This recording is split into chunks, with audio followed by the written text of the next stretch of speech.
ইরাকের একজন বিখ্যাত আলেম মালিক বিন দিনার একবার এক বিশাল মাহফিলে বক্তব্য দিতে দাঁড়ালেন। এক শ্রোতা বলে উঠলেন, আপনার বক্তব্য শুরু করার আগে আমাকে একটি প্রশ্নের উত্তর দিন।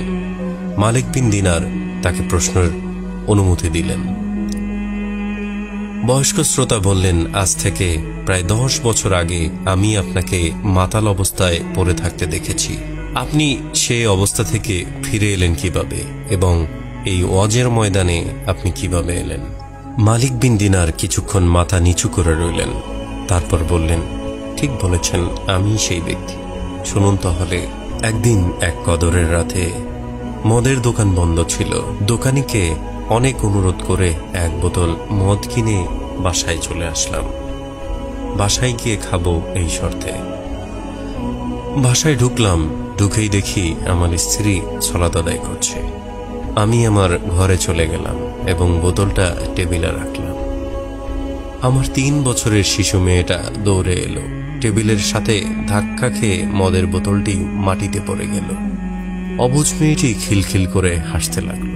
ভাঙা বোতলটি ফেলে দিয়ে আমি ঘুমাতে গেলাম। সে রাতে আর মদ খাওয়া হলো না আমার। পরের বছর আবার লাইলাতুল কদর এলো। আমি আবার মদ নিয়ে বাড়ি এলাম। বোতলটা টেবিলে রাখলাম। হঠাৎ বোতলটার দিকে তাকাতেই কান্নায় বুক ফেটে গেল। 3 মাস আগে আমার শিশু কন্যাটি মারা গিয়েছে। বোতলটি বাইরে ফেলে দিয়ে ঘুমিয়ে পড়লাম। স্বপ্নে দেখেছি এক বিরাট সাপ আমাকে তাড়া করছে।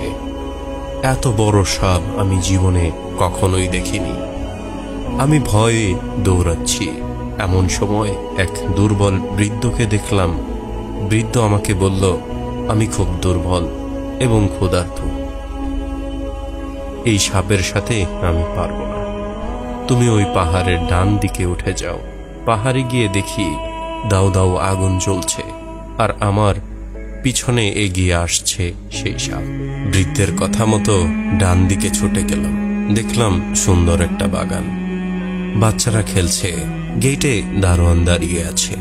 দারোয়ান আমাকে বলল, বাচ্চারা দেখো তো এই লোকটিকে, একে সাপটি খেয়ে ফেলবে, নয়তো আগুনে ফেলে দিবে। দারোয়ানের কথায় বাচ্চারা ছুটে এলো। তার মাঝে আমার মেয়েটাও ছিল। মেয়েটি আমার ডান হাত জড়িয়ে ধরে বাম হাতে থাপ্পড় দিয়ে সাপটিকে দূরে ফেলে দিল। অমনি সাপটি চলে গেল।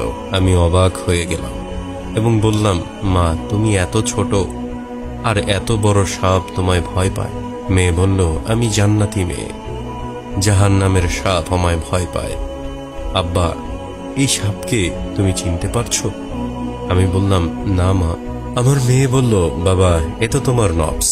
নফসকে তুমি এত বেশি খাবার দিয়েছ যে সে আজ এত বড় এবং এত শক্তিশালী হয়েছে। সে তোমাকে আজ জাহান্নাম পর্যন্ত তাড়িয়ে নিয়ে এসেছে। মেয়েকে বললাম, পথে এক দুর্বল বৃদ্ধ আমাকে এখানে আসার পথ বলে দিয়েছে। সে কে? মেয়ে বলল, তাকেও চিনুনি? সে তোমার আত্মা, সে তোমার রূহ। তাকে তো কোনোদিনও খেতে দাওনি তুমি। সে না খেয়ে এতই দুর্বল হয়ে পড়েছে যে কোনো রকম বেঁচে আছে। সেদিন থেকে আমি আমার রূহকে খাদ্য দিয়ে যাচ্ছি আর নফসের খাবার একেবারেই বন্ধ করে দিয়েছি।